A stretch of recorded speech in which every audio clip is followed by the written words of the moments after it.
பெரிய சோம்பேறி. முன்னொரு காலத்தில் ஒரு நாட்டை வேடிக்கையான அரசன் ஒருவன் ஆண்டு வந்தான். மற்றவர்கள் என்ன செய்கிறார்களோ அதற்கு எதிராக செய்வதே அவன் வழக்கமாக இருந்தது. மற்றவர்கள் தாடியில் தாடி வைத்திருப்பதை பார்த்தான் அவன். உடனே அவன் தன் புருவத்தில் தாடி வளர்க்கத் தொடங்கினான். அதுவும் நீண்டு வளர்ந்து கழுத்து வரை தொங்கியது. குளிர்காலத்தில் சட்டையே இல்லாமல் உலாவுவான். கோடை காலத்தில் ஒன்றுக்கு மேல் ஒன்றாக பல சட்டைகளை அணிந்து கொள்வான். காலில் அணிய வேண்டிய உடைகளை உடம்புக்கு அணிந்து கொள்வான். உடம்புக்கு அணியும் உடைகளை காலுக்கு அணிந்து கொள்வான். முன்புறம் அணிய வேண்டியதை பின்புறமாக அணிந்து கொள்வான். பின்புறம் அணிய வேண்டியதை முன்புறம் அணிந்து கொள்வான். எப்பொழுதும் பின்பக்கமாக நடப்பானே தவிர முன்பக்கமாக நடக்க மாட்டான்.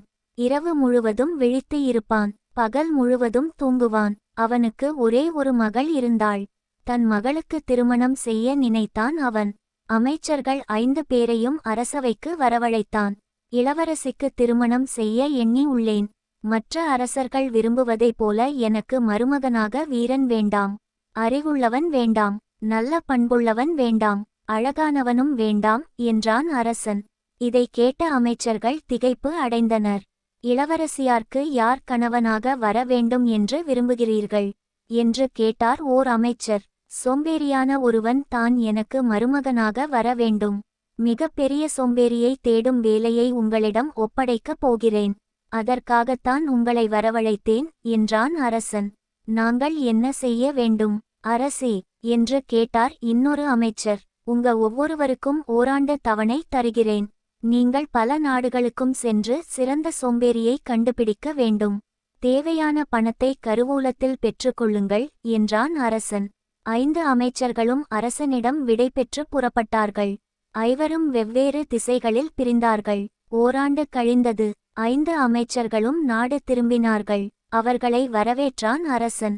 முதலாம் அமைச்சனை பார்த்து அனுபவங்களைச் சொல்லும். எனக்கு மருமகனாகும் சோம்பேறியை எங்கே கண்டுபிடித்தீர் சொல்லும் என்று ஆர்வத்துடன் கேட்டான் அவன்.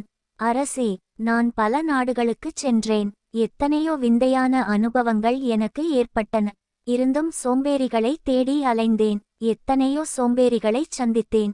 யாருமே நம் இளவரசியார்க்கு பொருத்தமானவராக தெரியவில்லை. பெரிய சோம்பேறியைச் சந்திக்கும் பேறு பெற்றேன் என்றான் அமைச்சன். அவன் என்ன செய்தான் என்று கேட்டான் அரசன். அந்தச் சோம்பேறியை வழியில் சந்தித்தேன் அரசே. அவனுடைய ஒரு கால் சேற்றிலும் மற்றொரு கால் சாலையிலும் இருந்தது. அப்படியே நின்று கொண்டிருந்தான்.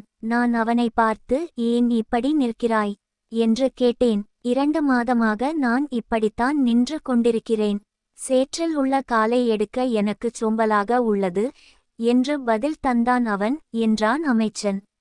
இளவரசிக்கு பொருத்தமான பெரிய சோம்பேறி தான் அவன் என்று மகிழ்ச்சியாகச் சொன்னான் அரசன். குறுக்கிட்ட 2ஆம் அமைச்சன், அரசே, நானும் ஒரு சோம்பேறியை பார்த்துவிட்டு வந்திருக்கிறேன் என்றான். உன் அனுபவங்களைச் சொல் என்றான் அரசன். அரசே, உங்கள் கட்டளையை நிறைவேற்றுவதற்காக பல மலைகளையும் ஆறுகளையும் கடந்து சென்றேன். ஓர் ஊரில் மிக பெரிய சோம்பேறியைக் கண்டேன்.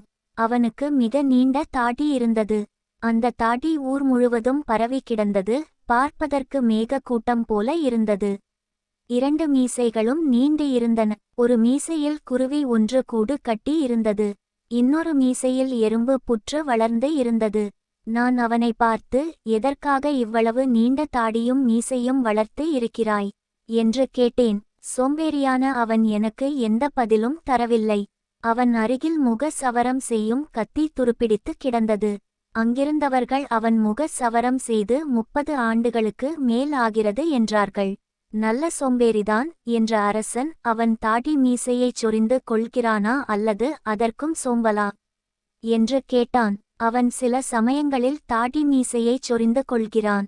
அது மட்டும் அல்ல, தன் மீசையில் அமர வரும் காக்கைகளை விரட்டுவதற்காக கூழாங்கற்களை அவற்றின் மேல் எறிகிறான் என்றான்.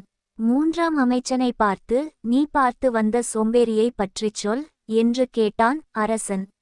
அரசே, நானும் பல நாடுகளுக்குச் சென்றேன். ஓர் ஊரில் சோம்பேறி ஒருவனை கண்டேன். உங்களுக்கு மருமகனாக மிகவும் பொருத்தம் உடையவன். சோம்பல் காரணமாக கடந்த 20 ஆண்டுகளாக அவன் வீட்டை விட்டு வெளியே சென்றது இல்லை. நாட்காலியில் அமர்ந்து இருந்தபடியே எல்லோருக்கும் அவன் அறிவுரை வழங்குவான்.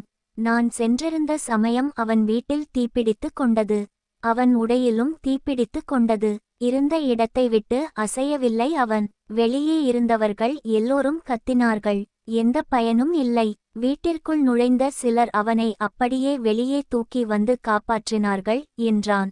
உண்மையிலேயே இவன் பெரிய சோம்பேறிதான் என்ற அரசன் 4ஆம் அமைச்சனை பார்த்தான். அரசே, நான் காடு மலைகளில் அலைந்தேன். முட்புதர்களில் சிக்கி என் உடைகள் கிழிந்து விட்டன. அதுவும் நல்லதற்குத்தான். அதனால்தான் அந்தச் சோம்பேறியை காணும் வாய்ப்பு எனக்கு கிடைத்தது என்றான் அவன். அவன் என்ன செய்தான் என்று பரபரப்புடன் கேட்டான் அரசன். அரசே, அவன் தன் வீட்டுத் தோட்டத்தில் ஒரு மரத்தடியில் 15 ஆண்டுகளாக படுத்திருக்கிறான்.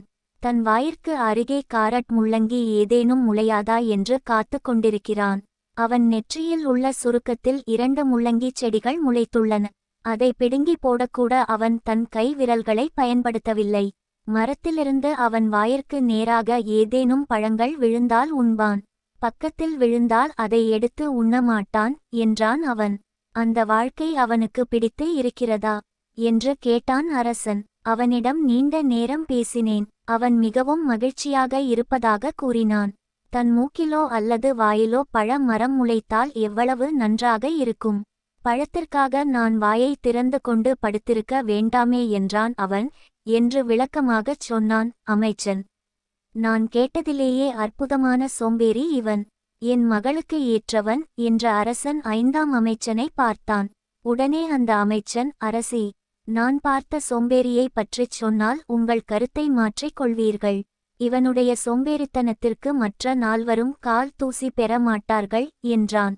நீ பார்த்த சோம்பேறியை பற்றிச் சொல் என்றான் அரசன். அரசே, சோம்பேறியை தேடும் முயற்சியில் நான் பலமுறை உயிர் பிழைத்தேன். ஒரு நாட்டை அடைந்தேன். உலக மகா சோம்பேறி ஒருவனை கண்டேன் என்றான் அவன். ஆர்வத்தை அடக்க முடியாத அரசன் அவன் என்ன செய்தான் என்று பரபரப்புடன் கேட்டான். சிலர் அவன் உயிரோடு இருப்பதாகச் சொன்னார்கள். சிலர் அவன் இறந்து விட்டதாகச் சொன்னார்கள். சிலர் அவனை துறவி என்றார்கள். சிலர் அவனை பற்றி கருத்து சொல்ல மறுத்தார்கள். நானே சென்று அவனை நேரில் பார்த்தேன். அவனைச் சுற்றிலும் புற்று வளர்ந்து இருந்தது. 70 ஆண்டுகளாக அவன் சிறிது கூட அசையவில்லை. யார் பேச்சையும் கேட்க விரும்பாத அவன் காதுகளில் மெழுகை அடைத்து கொண்டான். பேச வேண்டி வரும் என்பதால் தன் நாக்கை ஒரு பாறாங்கல்லில் கட்டியிருந்தான். எதையும் அவன் சாப்பிடுவது இல்லை.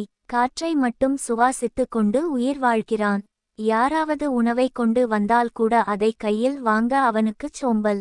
10 ஆண்டுகளுக்கு முன் அவன் தன் உதடுகளைச் சிறிது அசைத்தானாம். அதனால்தான் அவன் உயிரோடு இருப்பது மற்றவர்க்குத் தெரிந்ததாம் என்று நடந்ததைச் சொன்னான் அந்த அமைச்சன். வியப்பு அடைந்த அரசன், இப்படி ஒரு சோம்பேறியா? அவனே என் மருமகன். அவனுக்கும் இளவரசிக்கும் விரைவில் திருமணத்திற்கு ஏற்பாடு செய்யுங்கள் என்று மகிழ்ச்சியுடன் சொன்னான். ஒரு நல்ல நாளில் அந்தச் சோம்பேறிக்கும் இளவரசிக்கும் திருமணம் நடந்தது.